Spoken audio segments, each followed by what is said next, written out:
Good morning student. अब हम पढ़ते हैं अपने आगे ह्यूमन रिप्रोडक्शन की बात करेंगे आज। तो देखो, लास्ट जो क्लास थी उसमें हमने रिप्रोडक्शन की बात करी है,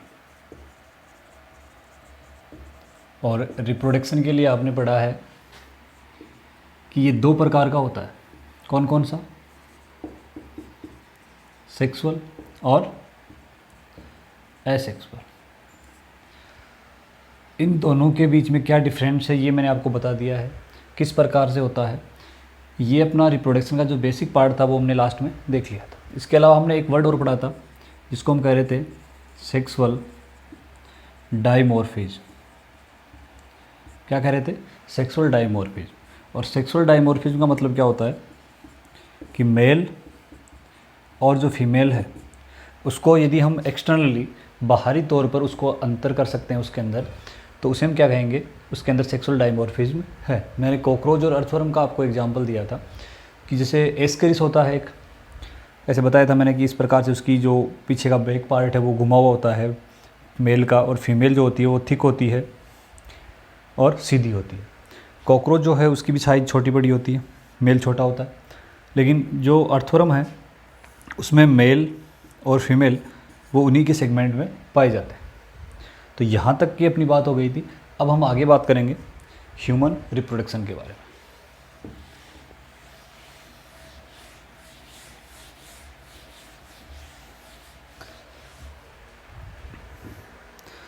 देखो बच्चों,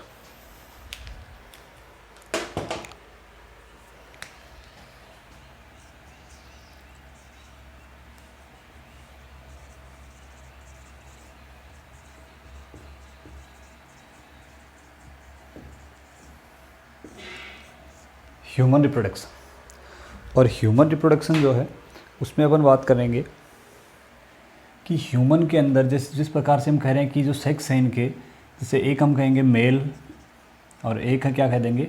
फीमेल। देखो, मेल और फीमेल, तो हम कहते हैं कि ह्यूमन जो है उसके अंदर सेक्सुअल डाइमॉर्फिज्म होता है कि जैसे मेल को और फीमेल जो दोनों हैं उन दोनों को हम क्या कर लेते हैं? दोनों को अलग अलग अंतर कर सकते हैं कि ये मेल है और ये फीमेल है। उनको बाहरी लक्षणों के आधार पे हम क्या कहते हैं कि मेल और फीमेल दोनों अलग अलग। देखो, मेल जो है इसके अंदर सेक्सुअल रिप्रोडक्शन पाया जाता है बच्चों। इसमें ह्यूमन रिप्रोडक्शन जो है उसमें सेक्सुअल रिप्रोडक्शन होता है। देखो, तो दोबारा एक बार देख लेते हैं कि मेल जो है उसके अंदर क्या बनेंगे? गैमेट्स बनेंगे। फीमेल में गैमेट्स बनेंगे, दोनों का फ्यूजन होगा, फिर एक डिप्लॉइड जाइगोट बनेगा, और जाइगोट से क्या बनेगा बच्चों? एम्ब्रियो। जाइगोट से क्या बनेगा? एम्ब्रियो बनेगा। तो हम यहाँ बात करते हैं कि मेल फीमेल दोनों अलग अलग हैं और दोनों में अलग अलग प्रकार के गैमेट्स बनते हैं। दोनों के गैमेट्स का फ्यूज़न होता है और फ्यूज़न होने के बाद में क्या बनेगा? एम्ब्रियो बनेगा। तो इसे समझने के लिए हमें क्या करना है कि हम देखेंगे कि मेल जो है उस मेल की कंडीशन कैसे होती है कि मेल जो है उसमें गैमेट्स कैसे बनते हैं, और जो गैमेट्स बनते हैं उनका नाम क्या है, गैमेट्स बनने का जो प्रोसेस है वो प्रोसेस क्या होता है। फीमेल ऐसा हम पढ़ेंगे फीमेल में कि कौन से ऑर्गन हैं जो गैमेट्स बनाते हैं, कहाँ पर उनकी पोजीशन होती है, और उनके अंदर किस प्रकार से गैमेट्स बनते हैं। क्लियर? वो सारी बातें हम यहाँ पढ़ेंगे। तो ह्यूमन रिप्रोडक्शन जो है, उस ह्यूमन रिप्रोडक्शन में हम सबसे पहले बात करेंगे मेल की।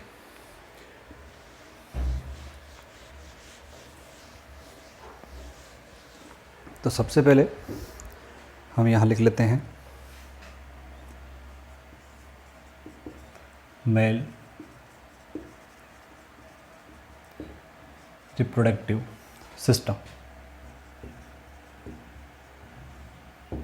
ये लो बच्चों, हम पढ़ेंगे मेल रिप्रोडक्टिव सिस्टम के बारे में। तो देखो, सबसे पहले हम बात करते हैं कि मेल जो है, एक मिनट,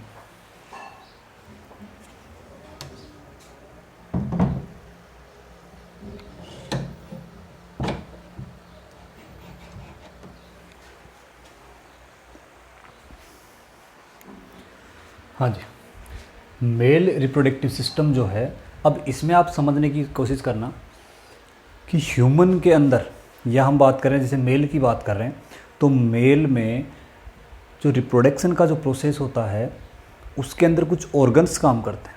और बच्चों उन ऑर्गन्स में कुछ ऐसे ऑर्गन हैं कि वो उनका इम्पोर्टेंट रोल होता है, और जैसे हम कह सकते हैं कि प्राइमरी तौर पे, या हम कह रहे हैं कि जैसे मान लो कि जो ऑर्गन है मोस्टली वही इन्वॉल्व होता है उस कार्य में, और बाकी जो ऑर्गन्स होते हैं उनका भी उसके अंदर हिस्सा है, लेकिन वो क्या होते हैं, सेकेंडरी तौर पे होते हैं। क्लियर? देखो, तो इसके अंदर अपने को डिफाइन करना है इसको कि मेल रिप्रोडक्टिव सिस्टम जो है उसके अंदर ऑर्गन्स कौन कौन से होते हैं, और उनको कौन सा उनमें से प्राइमरी है और कौन सा सेकेंडरी है। तो यहाँ पे इनको दो पार्ट में डिवाइड कर दिया है, प्राइमरी रिप्रोडक्टिव ऑर्गन। क्लियर? उसके बाद में जो बच जाएंगे वो सारे क्या जाएंगे, सेकेंडरी रिप्रोडक्टिव ऑर्गन। प्राइमरी और सेकेंडरी रिप्रोडक्टिव ऑर्गन। यहाँ तक क्लियर है? देखो बच्चों, यहाँ इसको आप समझने की कोशिश करना कि प्राइमरी रिप्रोडक्टिव ऑर्गन क्या होता है। इन दोनों के बारे में हम यहाँ पढ़ेंगे डिटेल से, और ये दोनों उतने ही इम्पोर्टेंट है जितना हमारे लिए ये टॉपिक इम्पोर्टेंट है। क्यों? क्योंकि ये जो पॉइंट्स हैं, यही पॉइंट मिलके आगे अपने को पूरा ह्यूमन रिप्रोडक्शन समझने में हमारी हेल्प करेंगे। तो यहाँ हम बात करते हैं सबसे पहले कि प्राइमरी रिप्रोडक्टिव ऑर्गन क्या है। देखो, इसको आप ऐसे समझ सकते हो कि प्राइमरी हम किसे कह रहे हैं। जिस प्रकार से कोई एक कार है, तो कार का जो इंजन है, वो इंजन क्या है, सबसे मेन पार्ट है। ये बिना इंजन के क्या कार चल सकती है क्या? नहीं चल सकती। अब देखो, तो इसमें हम प्राइमरी जो ऑर्गन कह रहे हैं वो तो क्या हो जाएगा, कार का इंजन, और कार के जो अदर पार्ट्स हैं वो सारे किस में आ जाएंगे, सेकेंडरी में आ जाएंगे। क्लियर यहाँ तक? तो एक बार आप ये देखना कि प्राइमरी और सेकेंडरी क्या होता है। तो हम सबसे पहले बात करेंगे प्राइमरी रिप्रोडक्टिव ऑर्गन की, और प्राइमरी रिप्रोडक्टिव ऑर्गन से रिलेटेड क्वेश्चन भी आता है कि ह्यूमेल के अंदर प्राइमरी रिप्रोडक्टिव ऑर्गन कौन सा होता है। देखो बच्चों, इसके लिए हम कहते हैं टेस्टिस, हिंदी में बोलते हैं इसको वृषण। टेस्टिस जो है ये प्राइमरी रिप्रोडक्टिव ऑर्गन है। अब आप देखो कि टेस्टिस जो है वो प्राइमरी रिप्रोडक्टिव ऑर्गन है, लेकिन क्यों है, इसमें ऐसा क्या स्पेशलिटी है इसकी कि इसी को प्राइमरी रिप्रोडक्टिव ऑर्गन कहा गया है। देखो, अभी मैंने आपको सामने यहाँ बनाया था कि जो मेल है उस मेल में गैमेट्स बनेंगे, उसके बाद में जो फीमेल का गैमेट जो होगा उस फीमेल के गैमेट से ये क्या होता है, फ्यूज़न होता है। देखो बच्चों, फ्यूज़न यदि नहीं होता है, यहाँ दोनों का सेगमेंट नहीं होता है, जाइगोट बनने के लिए गैमेट्स की रिक्वायर होती है, और गैमेट्स का फॉर्मेशन कौन कर रहा है, मेल में टेस्टिस कर रहा है। क्या कर रहा है बच्चों, टेस्टिस कर रहा है। तो टेस्टिस क्या करता है, गैमेट्स का फॉर्मेशन करता है, और यदि टेस्टिस गैमेट्स का फॉर्मेशन नहीं करेगा तो रिप्रोडक्शन नहीं होगा। इसलिए हम कह रहे हैं कि जो मेन पार्ट जो गैमेट्स का फॉर्मेशन करता है वो प्राइमरी है, और गैमेट्स फॉर्मेशन में जो हेल्प करता है, क्लियर, या उसके अलावा जो एक सारे और बाकी जो काम होते हैं उनमें जो हेल्प करता है वो सारे क्या हो जाएंगे, सेकेंडरी हो जाएंगे। यहाँ एक चीज़ और आप ध्यान रखोगे कि मेल के अंदर जो गैमेट्स बनता है, एक गैमेट्स बनेगा मेल में, एक बनेगा फीमेल में। तो आप यहाँ इनका नाम याद रखना, मेल को में जो गैमेट्स बनता है उसको बोलते हैं स्पर्म, और फीमेल में जो बनता है उसको बोलते हैं ओवम। दिख रहा है ना? देखना है।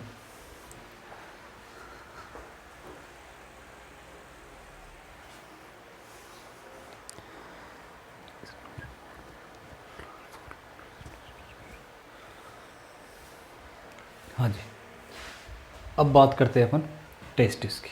तो टेस्टिस को हमने प्राइमरी रिप्रोडक्टिव ऑर्गन कहा है, तो उसका काम क्या है, सबसे इम्पोर्टेंट रोल क्या है इसका। देखो, सबसे पहला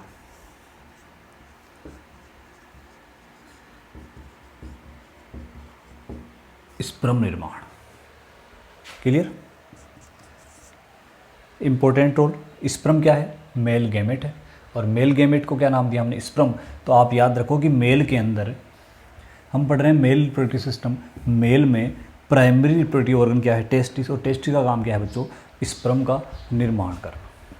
सबसे इम्पोर्टेंट जो पार्ट होता है रिप्रोडक्शन का वो है गैमेट्स, और गैमेट्स में मेल में होता है स्पर्म, और स्पर्म का निर्माण कौन कर रहा है, टेस्टिस कर रहा है। बोलो यहाँ तक क्लियर है? इसके अलावा टेस्टिस जो हैं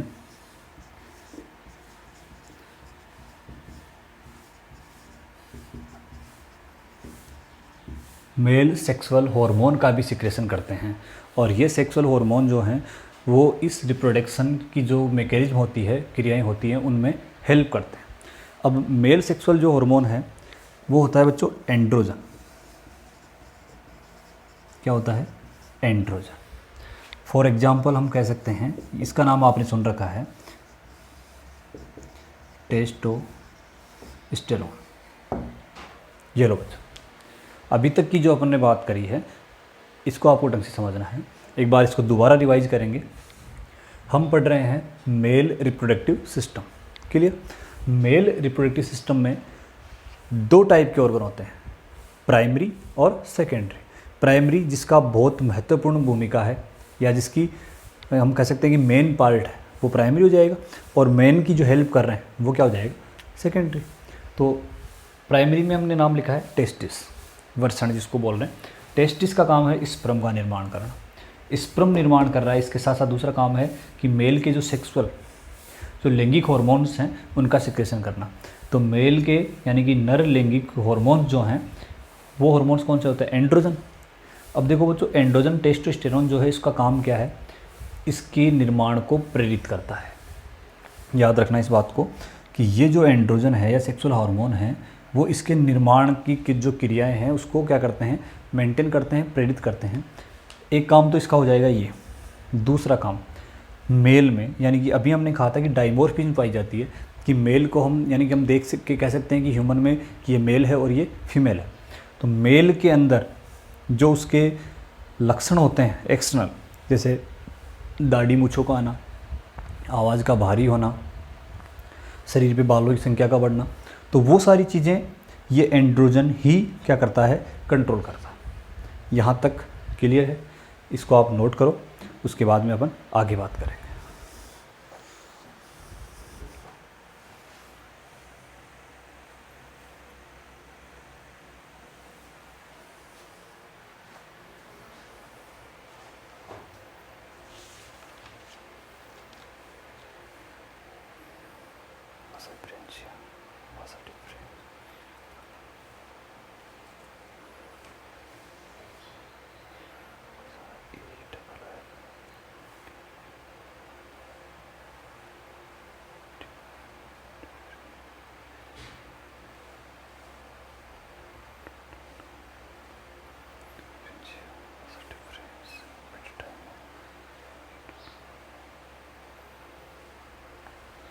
हाँ जी बच्चों, आगे बात करते हैं। प्राइमरी हो गया, सेकेंडरी की बात कर लेते हैं।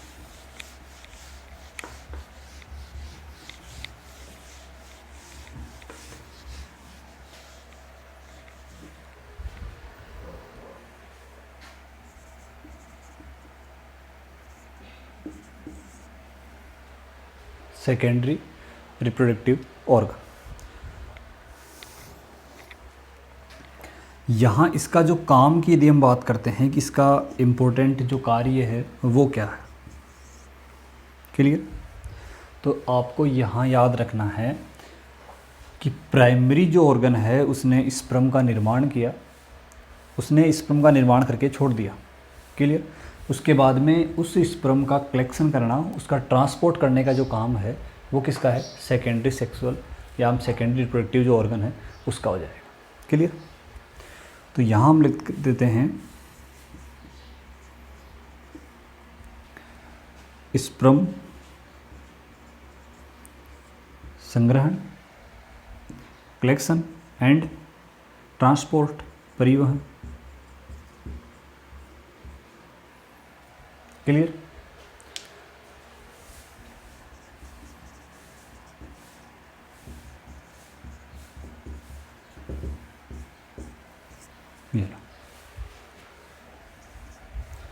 स्पर्म कलेक्शन एंड ट्रांसपोर्ट किसका काम हो जाएगा? Secondary reproductive organ.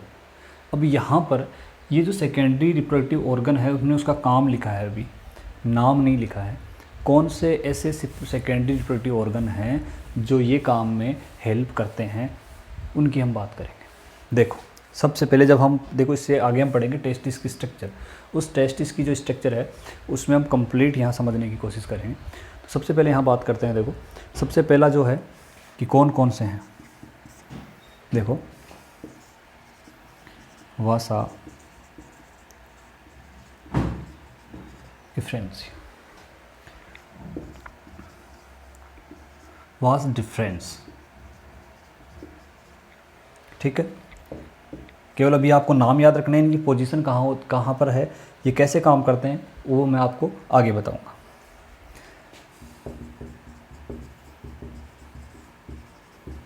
Epididymis,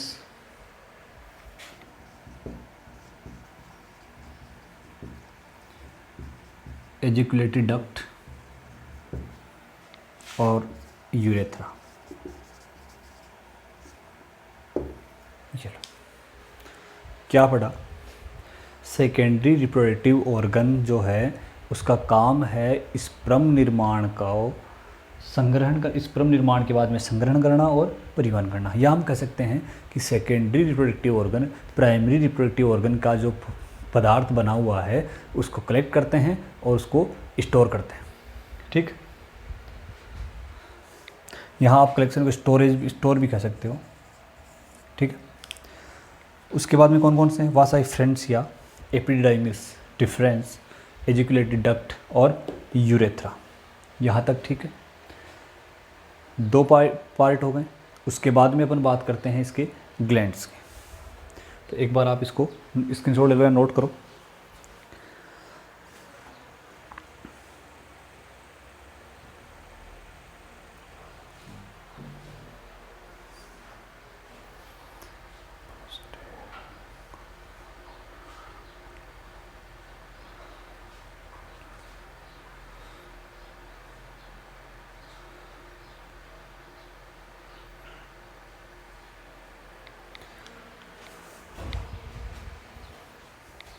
complete है।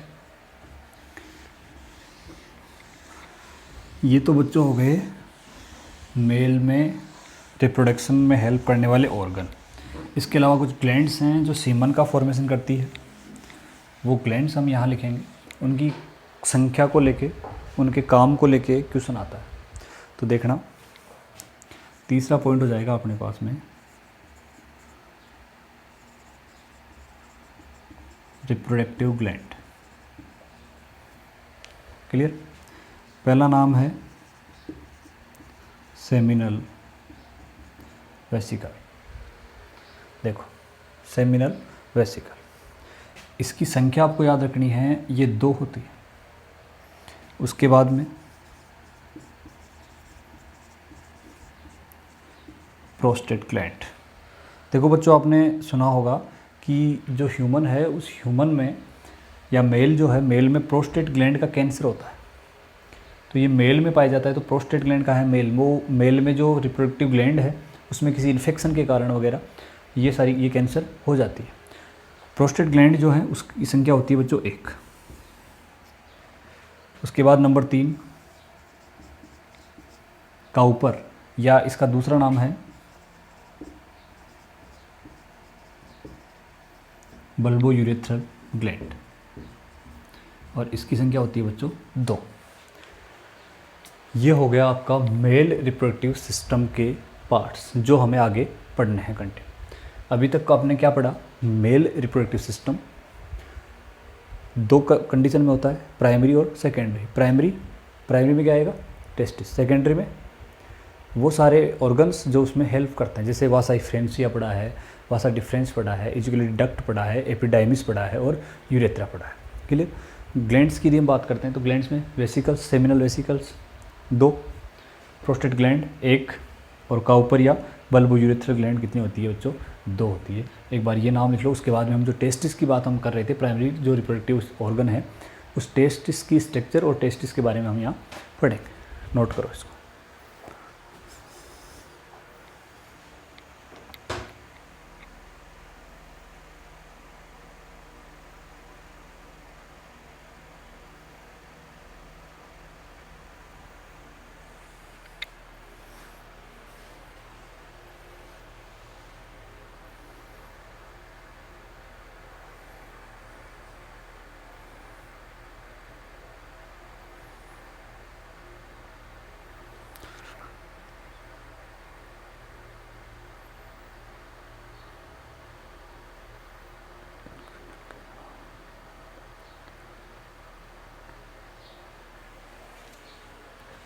आगे पढ़े।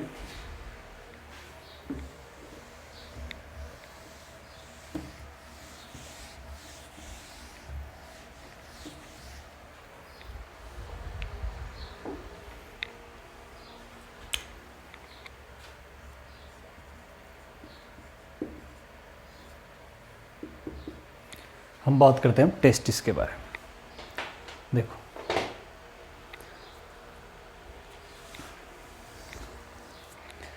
टेस्टिस जो है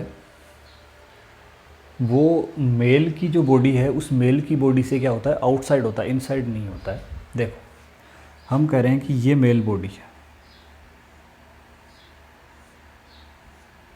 ठीक। इस मेल बॉडी में यहाँ एब्डोमिनल कैविटी के नीचे लोअर साइड में यहाँ पर एक थैलीनुमा स्ट्रक्चर होती है जिसको बोलते हैं स्क्रोटम, ठीक है। स्क्रोटम में यहाँ पर टेस्टिस होते हैं, इसमें क्लियर। इसको बोलते हैं बच्चों स्क्रोटम। ये यहाँ पर ये जो है ये abdominal cavity, clear. Abdominal cavity में नीचे की ओर स्क्रोटम होता है, क्लियर। अब यहाँ पर आपको देखना है कि ये जो स्क्रोटम है वो मेल बॉडी में या मेल बॉडी से बाहर ही क्यों होता है, अंदर क्यों नहीं होता है। देखो, स्क्रोटम बॉडी से बाहर है। दूसरा, हम यहाँ कहते हैं कि स्क्रोटम बाहर होने का रीज़न क्या है कि स्पर्म को जो निर्माण कौन करता है, टेस्टिस, यानी कि इसके अंदर क्या है बच्चों, टेस्टिस है। तो स्पर्म का जो निर्माण होता है, स्पर्म निर्माण के लिए एक टेम्परेचर की रिक्वायरमेंट होती है, और ये टेम्परेचर जो है वो 2 से 3 डिग्री सेंटीग्रेड बॉडी का जो टेम्परेचर होता है कम की आवश्यकता होती है। उसका रीज़न ये है कि स्पर्म का जो निर्माण है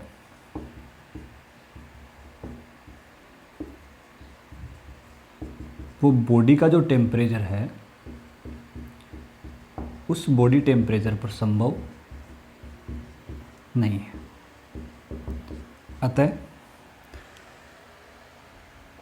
टेस्टिस कहाँ होते हैं बच्चों, स्क्रोटम। स्क्रोटम में स्पर्म का निर्माण बॉडी का जो टेम्परेचर रिक्वायरमेंट है वो 2 से 3 डिग्री बॉडी टेम्परेचर से कम की आवश्यकता होती है, और वो क्या है, स्पर्म निर्माण के लिए पॉसिबल है। बोलो यहाँ तक। ये सबसे इम्पोर्टेंट पार्ट है।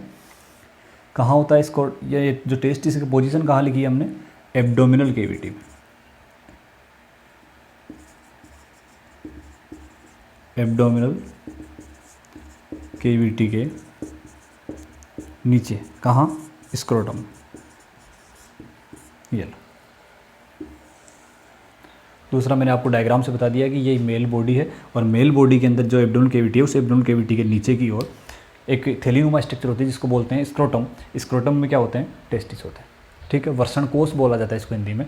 इस वर्षण कोष के अंदर टेस्टिस होते हैं, और ये टेस्टिस बाहर हैं, स्क्रोटम में है। स्क्रोटम में होने का रीज़न क्या है वो मैंने आपको लिख दिया है कि स्पर्म का निर्माण जो है वो बॉडी, यानी कि आप ये भी कह सकते हैं कि बॉडी में, कैविटी में क्यों नहीं होता है, तो बॉडी कैविटी में इसलिए नहीं होता है कि बॉडी टेम्परेचर जो होता है उस बॉडी टेम्परेचर पर स्पर्म का निर्माण संभव नहीं है, इसलिए स्क्रोटम में टेस्टिस बाहर होते हैं, और वहाँ पर टेम्परेचर कितना होता है, बॉडी से 2 से 3 डिग्री सेंटीग्रेड टेम्परेचर कम होता है, क्लियर।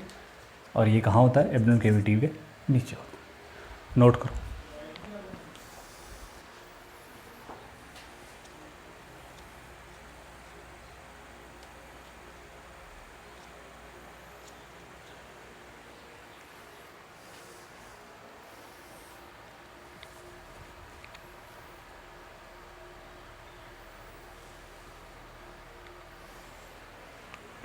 लिख लिया, स्क्रीनशॉट ले लो।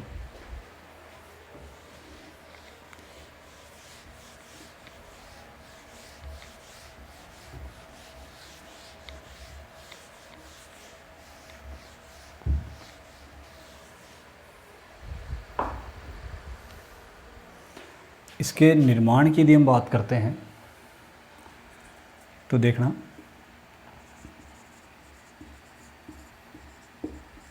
एम्ब्रियो में टेस्टिस का निर्माण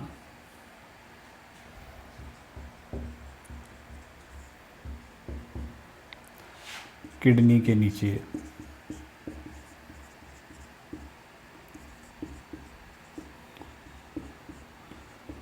मेसोड्रम से होता है। क्लियर? Let's clear. मैंने आपको पहले बताया था कि जो लेयर्स होती है वो 3 लेयर होती है, एक्टो, एंडो, मीजो, और पूरी बॉडी का निर्माण जो है वो एक्टो, एंडो, मीजो से भी होता है। तो यहाँ क्वेश्चन आता है कि टेस्टिस जो है वो किस लेयर से बनता है? मेसोड्रम से बनता है। क्लियर है यहाँ तक? ये पॉइंट आपको याद रखना है कि एम्ब्रियो में जो टेस्टिस है उस टेस्टिस का निर्माण कौन सी लेयर से होता है? एक्टो से होता है, एंडो से होता है, या फिर मीजो से होता है। ठीक है यहाँ तक? ये लाइन लिख लो।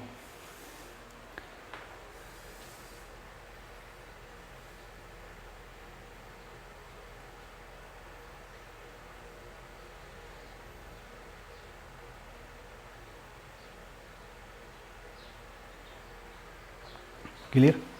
अब अपन बात करते हैं कि जो स्क्रोटम है वो किस प्रकार से होता है। देखो,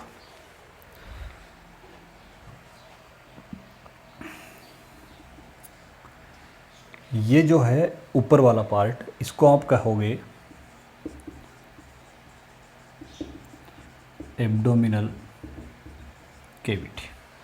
क्या कहोगे बच्चों? Abdominal cavity. इस एब्डोमिनल केविटी के नीचे यहाँ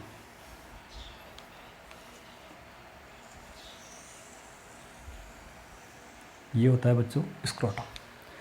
अभी मैंने आपको ये कहा, अभी जो इससे पहले जस्ट आपने लाइन लिखी है उसमें लिखा है कि एम्ब्रियो में टेस्टिस का निर्माण किडनी के नीचे होता है, एब्डोमिनल केविटी में होता है। इस बात का ध्यान रखना, एब्डोमिनल केविटी में होता है, डायरेक्ट स्क्रोटम में नहीं होता है। क्लियर? तो हम कह रहे हैं कि यहाँ पर बन गए क्या? टेस्टिस। अब इसमें जो है इग्विनल केनाल होती है। क्या होती है बच्चों? इग्विनल केनाल होती है यहाँ पे। क्लियर? ये होगी एब्डोमिनल केविटी। इसको आप नाम दे दोगे स्क्रोटम, और ये हो जाएगी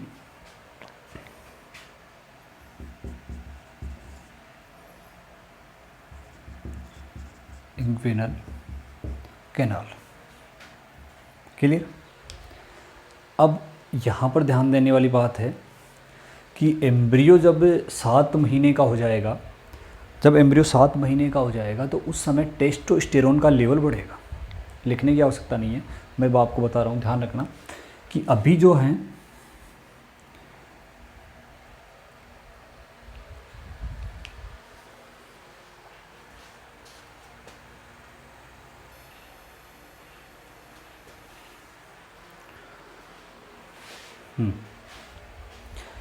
ये जो टेस्टिस बने हैं यहाँ पर, ये टेस्टिस एब्डोमिनल केविटी के अंदर है। क्लियर? जब 7 महीने की जब एम्ब्रियो की एज होती है तब टेस्टोस्टेरोन का लेवल, टेस्टोस्टेरोन लेवल क्या होता है? इंक्रीज होता है। और टेस्टोस्टेरोन लेवल जब इंक्रीज होता है तो ये इसके अंदर आ जाते हैं, स्क्रोटम में आ जाते हैं टेस्टिस। ठीक है? ये क्या है बच्चों? टेस्टिस। ये इक्विनल केनाल है। तो टेस्टिस 7 महीने तक तो कहाँ थे? इस एब्डोमिनल केविटी में थे, लेकिन 7 महीने के बाद जब टेस्टोस्टेरोन का लेवल बढ़ा, लेवल बढ़ने के बाद में क्या हुआ? वो इसके अंदर आ गए। और इसके अंदर क्या होता है बच्चों? Adipose tissue. क्या होता है? एडिपोज टिश्यू इसमें भर जाता है। ये है एडिपोज टिश्यू, इसके अंदर भर गया। ये जो टेस्टिस है ये ऊपर नहीं आए, इसलिए यहाँ पर एक कनेक्टिव टिश्यू होता है, उस कनेक्टिव टिश्यू की सहायता से यहाँ से जुड़ा होता है, और इसका नाम है बच्चों gubernaculum connective tissue. Gubernaculum connective tissue. Clear? ये यहाँ पर आपके हो गए टेस्टिस। या समझ में आई? बोलो। टेस्टिस दोबारा देखो कि टेस्टिस के लिए हमने ये कहा है कि टेस्टिस जो है उसका निर्माण होता है एब्डोमिनल केविटी के अंदर। एब्डोमिनल केविटी में जब उसका निर्माण होता है तो वो किससे होता है, मेजोडर्म से होता है, किडनी के नीचे होता है, मतलब यहाँ। क्लियर। उसके बाद में हम करेंगे 7 महीने की जब बच्चे की एज होती है, एम्ब्रियो की बात चल रही है, तो उस समय क्या होता है, टेस्टोस्टेरोन का लेवल बढ़ता है। और जब टेस्टोस्टेरोन का लेवल बढ़ेगा तो टेस्टोस्टेरोन लेवल बढ़ने के कारण इस टेस्टोस्टेरोन बढ़े हुए लेवल की वजह से क्या होता है कि यहाँ से ही जो टेस्टिस है वो इस कैनाल से होते हुए कहाँ आते हैं, स्क्रोटम में आ जाते हैं। जब ये यहाँ पर आ जाएंगे तो ये जुड़ जाएंगे किससे, गुबर्निकुलम जो कनेक्टिव टिश्यू है उसकी साथ यहाँ जुड़ जाएंगे ताकि ये वापस नहीं आ पाए। और ये जो कैनाल है, क्यूनल कैनाल जो है, उसमें एडिपोज टिश्यू भर जाएगा ताकि ये वापस इसमें इंटर नहीं कर पाए। कुछ केसेज ऐसे होते हैं कि जिनमें टेस्टोस्टेरोन का लेवल मान लो नहीं बढ़ा और टेस्टिस कहाँ रह गए, एब्डोमेनल कैविटी में रह जाते हैं। कुछ केसेज ऐसे होते हैं जिनमें ये टेस्टिस एब्डोमेनल कैविटी में रह जाते हैं, लेकिन जन्म के बाद में वो आ जाते हैं। कुछ केसेज में आ जाते हैं, लेकिन कुछ में क्या होता है कि वो नहीं आ पाते, तो उनको ऑपरेशन के द्वारा यहाँ पे लाया जाता है। और यदि ऐसा नहीं होता है, नहीं लाने वाली कंडीशन होती है, तो इनको यहाँ से ऑपरेशन के द्वारा हटा दिया जाता है। कई बार क्या होता है कि यहाँ से इस क्यूनिकुलम जो कनेक्टिव टिश्यू जुड़ा हुआ है, इससे इसका कनेक्शन हट जाता है और ये इसके अंदर धंस जाता है। ठीक है, इसको बोलते हैं बच्चों असेंडिंग हर्निया, यानी कि हर्निया वाली जो कंडीशन होती है कि वो इसके अंदर धंस जाता है। इसकी बात हम आगे करेंगे। एक चीज़ आप ये और ध्यान रखना कि टेस्टोस्टेरोन का जो लेवल है वो 10 से 12 साल की एज में, 10 से 12 साल की जो एज है उसमें बढ़ता है और फिर ये ओल्ड एज तक मेंटेन रहता है। कौन, टेस्टोस्टेरोन का लेवल। क्लियर, इसको आप नोट करो।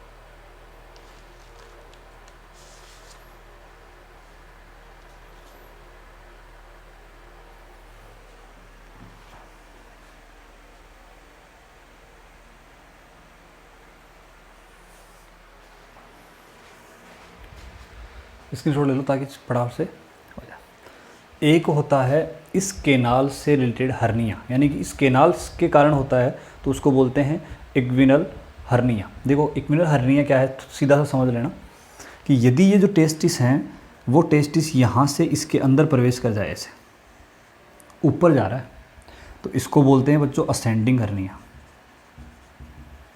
Ascending hernia. टेस्टिस का इक्विनल केनाल में पुनः प्रवेश कर जाना क्या कहलाता है, असेंडिंग हर्निया कहलाता है। इसका इलाज है ऑपरेशन के द्वारा बाहर निकालना। क्लियर।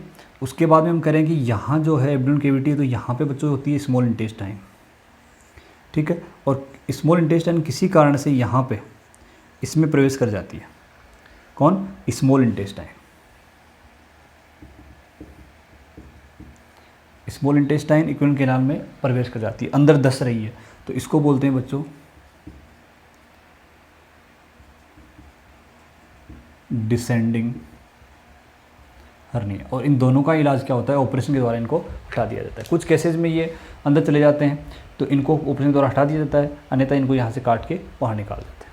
क्लियर। कुछ बच्चों में मैंने बताया कि एब्डोमेनल कैविटी से बाहर नहीं आ पाते हैं, वो है इस टेस्टोस्टेरोन के कारण, यानी लेवल नहीं बढ़ पाता है तो नहीं आते हैं, लेकिन जब लेवल बढ़ता है तो ये वापस आ जाते हैं। और यदि इस कारण से भी नहीं आ रहे तो ऑपरेशन के द्वारा क्या करते हैं, इनको स्क्रोटम में उतार दिया जाता है। तो अभी तक हमने पढ़ा है कि इस एब्डोमेनल कैविटी में होता है, एब्डोमेनल कैविटी के नीचे इस प्रकार से स्क्रोटम होता है। इक्विनल केनाल के द्वारा टेस्टिस 7वें महीने में कहाँ आते हैं, स्क्रोटम में आते हैं। ग्यूबर्निकुलम जो है कनेक्टिव इसके द्वारा ये यहाँ नीचे जुड़े हुए होते हैं। उसके बाद इक्विनल केनाल में एडिपोज टिश्यू भर जाता है। ये वो सारी बातें अपने करी। क्लियर यहाँ तक, ये इसको आप नोट कर लो, आगे बात करते हैं।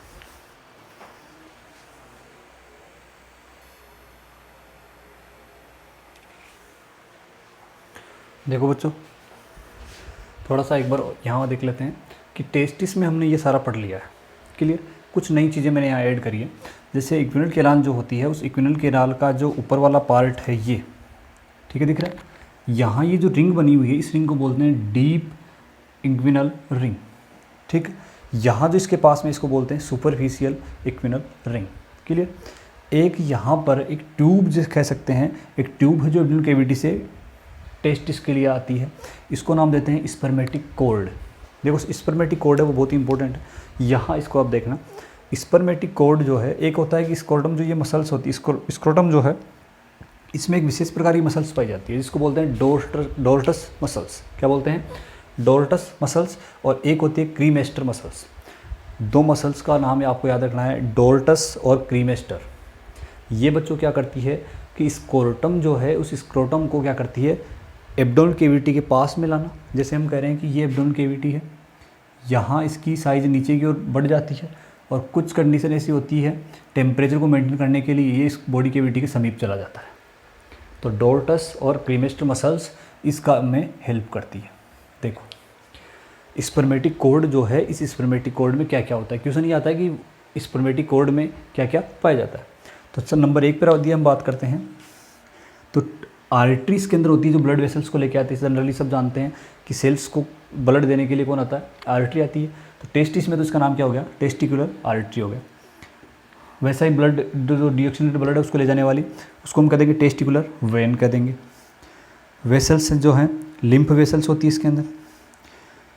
जो तंत्रिकाएँ होती हैं उनको बोलते हैं टेस्टिकुलर नर्व।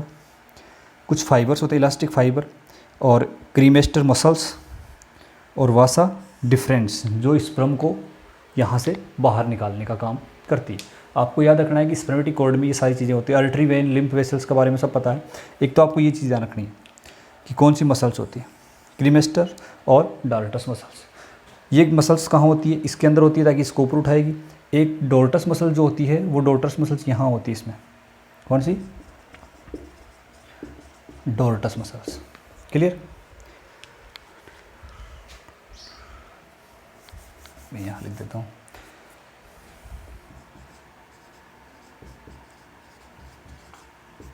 डोर्टस मसल्स। ये मसल्स क्या करती है बच्चों, स्क्रोटम को ऊपर की ओर यानी कि साइज को या एब्डोमिनल कैविटी के समीप ले जाने में काम करती है। तो ये यहाँ तक का आपका कंप्लीट हो गया कि टेस्टिस के अंदर स्पर्मेटिक कॉर्ड होता है। स्पर्मेटिक कॉर्ड में ये सब चीज़ें पाई जाती है। एब्डोमिनल कैविटी के जस्ट नीचे होता है जो बॉडी टेम्परेचर को, यानी कि बॉडी टेम्परेचर बॉडी कैविटी से 2 से 3 डिग्री सेंटीग्रेड कम रहे, इसलिए ये बॉडी कैविटी से बाहर रहता है। यदि टेम्परेचर बाहर का टेम्परेचर क्या हो रहा है, बढ़ रहा है या कम हो रहा है, तो यानी कि जब बाहर का टेम्परेचर होता है बढ़ जाता है तो इसमें से क्या होता है कि स्वेट ग्लैंड्स इसके अंदर पाई जाती है, पसीना निकलता है, उसको टेम्परेचर क्या कर देगा, ये कम कर दे। लेकिन यदि जो टेम्परेचर है वो कम हो गया, टेम्परेचर कम हो गया, बॉडी कैविटी जो बाहर का टेम्परेचर कम है, तो ये क्या करता है कि बॉडी कैविटी के समीप आएगा जिससे इसका टेम्परेचर और बढ़ेगा। इसको 2 से 3 का चाहिए, तो उसको मेंटेन करने के लिए इसमें ये जो मसल्स होती है डोर्टस मसल्स और क्रीमेस्टर मसल्स दोनों क्या करती हैं, बॉडी कैविटी के पास चली जाती है, जिससे टेम्परेचर क्या करता है, इसको बढ़ जाएगा। क्लियर। ये आपका यहाँ तक का टेस्टिस का पार्ट कंप्लीट, ये आप नोट कर लो।